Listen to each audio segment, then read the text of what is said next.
Bdiet fażi ġdida fir-riforma tal-enerġija.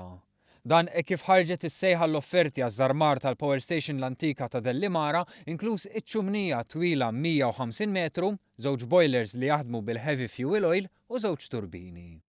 Proċess li wara li fix-xhur li għaddew intfiet u bdiet iż-żarma l-Power Station tal-Marsa se jkompli jassigura arja aktar nadifa lil familji Maltin l-iktar dawk fin-naħa t'isfel ta' Malta, din id-darba b'mod partikolari dawk ta' Marsa Xlokk. Iż-żarmar tal-ewwel fażi ta' din il-Power Station se jimxi pass pass ma' tlestija tal-Power Station il-ġdida li taħdem bil-gass.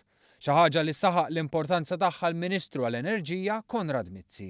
Permezz tal-qalba tal-gass li se sseħħ din is-sena se jkun ifisser li l-pajjiż se jkun ifranka mal-miljun tunnellata CO2 emissjonijiet u it-trab li joħroġ miċ-ċumnija li jeffettwa n-nies ta' nofsinhar ta' Malta li nies ta' Marsa Xlokk se jonqos b'90%. Dan huwa proġett ambjentali mill-aqwa li se jtejjeb ħafna l-kwalità tal-ħajja tal-Maltin u l-Awġin. Dan f'Dellimara huwa pass integrali fil-proġett tal-Gvern fil-qasam tal-enerġija biex is-settur tal-enerġija ma jibqax ta' pis u ħolqien ta' djun imma mutur fl-ekonomija Maltija.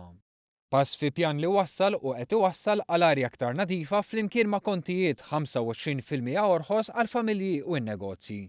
Bena Malta li mhux takkumula d-dejn u taħdem power stations li jaħdmu bl-iktar żejt li niġġes imma b'impjanti moderni u b'investiment saħansitra barra minn xtutna.